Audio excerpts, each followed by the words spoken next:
आप सभी का स्वागत करती हूँ मेरे YouTube चैनल पर।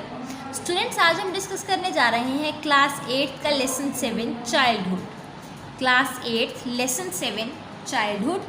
तो चलिए स्टार्ट करते हैं लेसन 7 चाइल्डहुड। इसकी जो स्टोरी है वो गांधी जी की ऑटोबायोग्राफी में से ली गई है। जो गांधी जी ने अपनी ऑटोबायोग्राफी लिखी थी उसमें से इसकी स्टोरी ली गई है, कुछ पार्ट है उसका। तो चलिए वो डिस्कस करते हैं।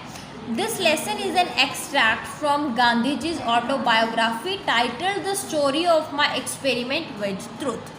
जो ये सारी स्टोरी है, ये जो लेसन है, वही बात बताइए कि गांधी जी की जो ऑटोबायोग्राफी थी जिसका नाम था the story of my experiments with truth, उसमें से ली गई है। Here he described some incidents of childhood। तो इसमें वो क्या है, अपने चाइल्डहुड के हमें कुछ इंसिडेंट्स के बारे में बता रहे हैं।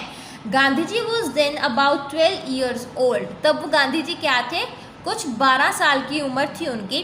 The incidents he describe had a deep impression on his young mind. तो ये जो इंसिडेंट्स है, ये जो हादसे है, ये जो उनके साथ बातें हुई हैं, इनका उनके दिमाग पर बहुत ही गहरा प्रभाव पड़ा था। Read this incidents and think how different Gandhi ji was from the other childrens of his age. तो अभी इन जो इंसिडेंट्स हैं इन्हें बहुत ध्यान से पढ़ो और इन्हें पढ़ के ये बात सोचो कि जो गांधी जी हैं वो अपनी उम्र के बाकी लोगों से, बाकी बच्चों से किस तरह डिफरेंट थे।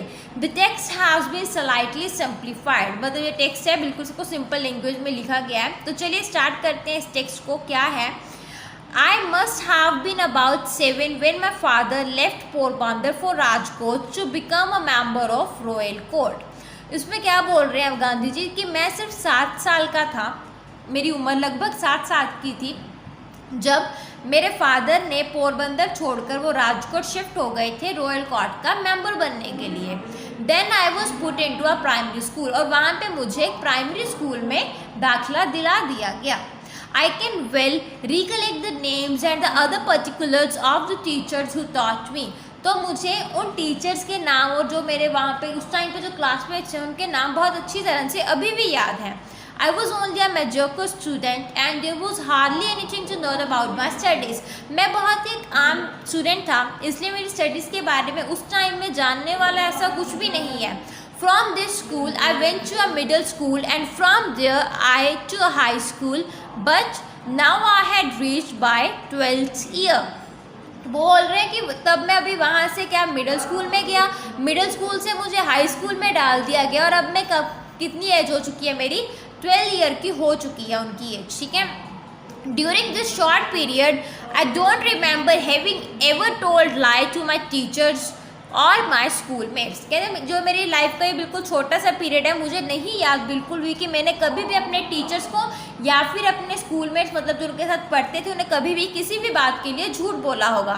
आई used to be very shy and avoided all companies. मैं बिल्कुल क्या एक शर्मीला सा बच्चा था और हर एक तरह की कंपनी को मैं इग्नोर करता था, मतलब किसी के साथ भी मिलना जुलना मुझे अच्छा नहीं लगता था। My books and my lessons were my sole companies. मेरी जो बुक्स थी और जो मेरे लेसन्स थे वही क्या थे, मेरे सोल कंपेनियंस थे। ठीक है, मेरे वो साथी थे। To be at school at the stroke of the hour and to run back from home as soon as school close, that was my daily habit. तो मेरी डेली हैबिट क्या थी कि जब बेल बजी बस जल्दी से भाग के घर पहुंच जाओ। ठीक है, ये उनकी डेली रूटीन बनी हुई थी। I literally ran back because I could not bear to talk to anybody. I was even afraid lest anyone should poke fun at me। मैं वहाँ से इतनी जल्दी इसलिए भाग जाता था क्योंकि मैं किसी से भी बात नहीं करना चाहता था और मुझे आमतौर पर यह डर लगा रहता था कि कोई भी आए और आके कहीं मेरा मजाक ना उड़ा दे। There is an incident which occurred at the examination during my first year at the high school and which is worth recording। तो एक इंसिडेंट है मेरे दिमाग में जो क्या है, एग्जामिनेशंस के टाइम जब एग्ज़ाम्स हुए थे उस टाइम पे हुआ था। कब, फर्स्ट ईयर के स्कूल में एग्ज़ाम्स हुए थे और ये जो इंसिडेंट है वो मुझे बहुत अच्छे से याद है। ठीक है। Mister Giles the inspector of schools had come on a visit of inspection. Mister Giles जो क्या है, स्कूल की इंस्पेक्शन करते थे, स्कूल्स को इंस्पेक्ट करना, ठीक है, देखना कि स्कूल अच्छे से काम कर रहा है या नहीं। वो इंस्पेक्शन के लिए क्या है, स्कूल में आए थे। He had set us 5 words to write as a spelling exercise। उन्होंने हमें 5 वर्ड्स दिए लिखने के लिए जो क्या थी, हमारी एक स्पेलिंग एक्सरसाइज थी। One of the word was kettle। I had misspelled it।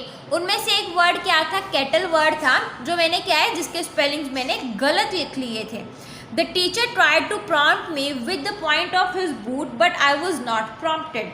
तो टीचर है, उन्होंने मुझे प्रॉम्प्ट करना मतलब कुछ बताने की कोशिश की अपने बूट के साथ, जैसे देखो इस पिक्चर में भी दिखा रहे हैं, तो उन्होंने मुझे कुछ बताने की कोशिश की पर मैं उनकी बात को समझ ही नहीं पाया। It was beyond me to see that he wanted me to copy the spellings from the neighbours slate. वो ये चाहते थे कि मैं अपने जो साथ वाला बच्चा बैठा है उसकी स्लेट से स्पेलिंग्स को क्या है कॉपी कर लूँ। I have thought that the teacher was there to supervise us against copying। पर मैं तो ये सोचता था कि जो टीचर है वो हमारी निगरानी के लिए है कि हम किसी से चीटिंग ना करें। The result was that all the boys except me were found to have spelled every word correctly। तो इसका रिजल्ट क्या निकला कि मुझे छोड़ के बाकी सारे बच्चों ने सारे के सारे स्पेलिंग्स क्या है बिल्कुल सही लिखे हुए थे। Only I had been stupid, सिर्फ मैं ही उस टाइम पे क्या है मूर्ख बन गया। I could never learn the art of कॉपिंग, मुझे कभी भी नकल करने का जो आर्ट है, नकल करने की जो कला है वो मैं कभी सीख ही नहीं पाया। Yet the incident did not in the least diminish my respect for my teacher. पर इस इंसिडेंट से मेरे दिमाग में जो मेरे टीचर के लिए रिस्पेक्ट है, आदर है, वो बिल्कुल भी कम नहीं हुआ था। एनीबडी हाउएवर हाईली प्लेस्ड और howsoever wise can it be times tempted go wrong। तो कोई भी चाहे कितने भी ऊंची पदवी पर हो, चाहे कितना भी बुद्धिमान क्यों ना हो, गलती तो हर एक से हो ही जाती है। टू एयर इज ह्यूमन, क्योंकि हम लोग क्या है, इंसान है, इंसान गलतियों का ही पुतला है। It was by nature blind to the faults of elder. तो मेरी क्या थी, मेरी ये आदत थी कि मैं जो अपने से बड़े हैं उनकी जो बुरी बातें हैं उनको क्या है इग्नोर कर देता था। I had learn to carry out the orders of elder not to scan their actions. मैंने सिर्फ यही सीखा था कि जो लोग मुझसे बड़े हैं मुझे उनके क्या है ऑर्डर्स को मानना है, ठीक है, ये नहीं कि उनकी गलतियों को देखना है। Okay. Two other incidents of the same period have always clung to my memory. तो उसी पीरियड के उसी टाइम के कुछ और इंसिडेंट्स हैं जो हमेशा मेरे दिमाग में रहते हैं। I never had any taste for reading beyond my school books. मुझे मेरी स्कूल बुक्स के अलावा और कुछ भी पढ़ना अच्छा नहीं लगता था। However, I disliked being taken to task of my teacher as much as I disliked deceiving him। मुझे ना जो टीचर्स काम देते थे वो करना उतना ही गंदा लगता था जितना गंदा मुझे टीचर्स के बारे में कुछ गलत सोचना लगता था। Therefore, the daily lessons had to be done, but often without my mind in them। तो मैं क्या है आमतौर पे वो जो डेली लेसन्स थे ना बस उन्हें ही कंप्लीट करता था, वो भी पर पूरे दिमाग से नहीं करता था। Thus there was of course no question of any extra reading। इसलिए कोई एक्स्ट्रा रीडिंग करने का तो कोई सवाल ही नहीं पैदा होता। Even the lessons could not be done properly, क्योंकि जो मुझे लेसन्स मिलते थे मैं वही अच्छी तरह से नहीं कर पाता था। But somehow my eyes fell on the book that my father had bought। पर एक दिन क्या हुआ, मेरी अचानक से नज़र उस किताब पे पड़ी जो मेरे पिताजी लेके आए थे। इट वॉज श्रवणा पितृभक्ति नाटका। तो ये बुक क्या थी, श्रवणा पितृभक्ति नाटका बुक का नेम था। A play about Shravana's devotion to his parents. ये प्ले था जिसमें श्रवण कुमार थे जो उनके पेरेंट्स के प्रति जो प्यार था, ठीक है, उसके बारे में ये बुक थी। I read it with deep interest. मैंने इस बुक को बहुत ज़्यादा इंटरेस्ट से पढ़ा। About the same time there came to our place a group of showmans। One of the picture they showed was of Shravana carrying his blind parents on his pilgrimage। He carried them on his shoulders by means of slings। तो उसी time पे क्या है, कुछ नाटक करने वाले भी हमारे शहर में आए। वहाँ पे उन्होंने एक पिक्चर दिखाई। उस पिक्चर में क्या था, जो श्रवण थे, ये देखो यहाँ पे पिक्चर बनी है, उन्होंने कैसे एक पगडंडी पे है ना अपने पेरेंट्स को कैरी किया हुआ है, अंधे पेरेंट्स को दोनों साइड्स पे कैरी किया हुआ है और उन्हें सहारा दिया हुआ है, और वो कैसे उन्हें तीर्थ यात्रा पे लेके जा रहे हैं। The book and the picture deeply touched my heart. तो वो बुक थी जो और वो पिक्चर थी, उसने मेरे दिल को बहुत डीपली टच किया था, ठीक है, बहुत अंदर से टच किया था। Here is an example for you to copy, I said to myself. उस समय मैंने अपने आप को बोला कि ये क्या है, एग्जाम्पल है जिसे मुझे कॉपी करना चाहिए, अपनी लाइफ में उतारना चाहिए। The painful lament to the parents over Shravana's death is still fresh in my memory. उस समय जब श्रवण कुमार की डेथ हो जाती है, वो मर जाते हैं, तो उनके पेरेंट्स जिस तरह रोते हैं, उनके रोने की आवाज़ें अभी भी मुझे याद हैं। The melting tune touch me deeply. तो वो जो ट्यून थी, वो जो आवाज़ें हैं, वो मेरे दिल को बहुत डीपली टच करती हैं। I played it on a concert my father had brought for me.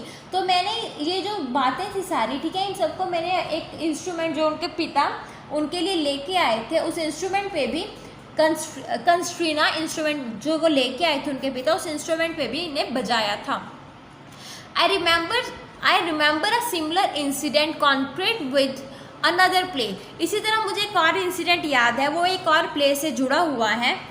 Just about this time I had got my father's permission to see the play named Harishchandra. उस समय मैंने अपने पिताजी से बहुत मुश्किल से परमिशन ली थी उस प्ले को देखने की। क्या प्ले का नाम था? Harishchandra.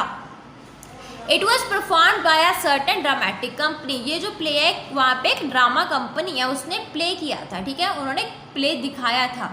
This play captured my heart and I could never be tired of seeing it. ये प्ले है, इस प्ले ने मेरे दिल को बहुत अच्छे से छुआ था और मैं कभी भी इस प्ले को बार बार देख के थकता नहीं था। But how often I could be permitted to go. पर मुझे ये प्ले देखने की परमिशन कितनी बार मिल सकती थी? It haunted me day and night. ये सारा दिन और रात मेरे दिमाग में क्या ये प्ले बहुत ही अच्छी तरह से घूमता रहता था। I must have acted Harishchandra to myself times without number. मैंने बहुत बार ये जो हरिश्चंद्रा वाला प्ले है, इसे बहुत बार मैंने खुद भी अभिनय किया, मतलब बहुत बार खुद भी इसे एक्ट किया है। I ask myself day and night. मैं दिन रात अपने आप से पूछता रहता था, why should not all be truthful like Harishchandra. सभी लोग हरिश्चंद्रा के जैसे सत्यवादी क्यों नहीं हो सकते? I literally believe in the story of Harishchandra. मैं जो हरिश्चंद्रा की कहानी थी, मैं उस कहानी पे बहुत अच्छे से क्या है विश्वास करता था। The thought of it often made me weep. इसके बारे में मैं जब भी सोचता था तो मुझे क्या है रोना तो आ ही जाता था।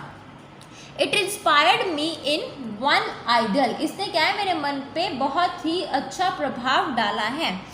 तो इससे मुझे क्या है एक सीख भी मिली, to follow truth and to go through all the ordeals Harishchandra had gone through। इससे मुझे ये सीखने को मिला कि हमें क्या है हमेशा सच का ही रास्ता चुनना चाहिए, चाहे लाइफ में जितनी भी कठिन परीक्षाएं क्यों ना आए, जितने भी कठिन समय क्यों ना आए। ऑर्डिल्स का मतलब कठिन परीक्षाएं क्यों ना आए, जिनसे हरिश्चंद्र को भी गुजरना पड़ा था, पर फिर भी उसने सच्चाई का रास्ता नहीं छोड़ा था।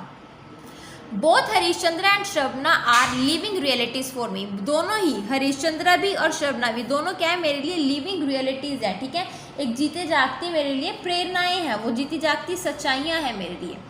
आई am sure I should be moved as before if were to read those plays again today. मुझे इस बात का आज भी विश्वास है कि अगर मैं नाटकों को फिर से पढ़ूंगा, इन्हें फिर से रीड करूंगा, तो ये मुझे उसी तरह प्रभावित करेंगे जैसे इन्होंने मुझे पहले प्रभावित किया था। तो स्टूडेंट्स, ये थी एक स्टोरी द चाइल्डहुड, जो कि गांधी जी के बचपन से ली गई थी, गांधी जी की चाइल्डहुड की स्टोरी थी। होप आपको स्टोरी समझ आ गई होगी और इनसे स्टोरी से जो लेसन्स गांधी जी को सीखने के लिए मिले थे, होप आपने उन्हें भी समझा।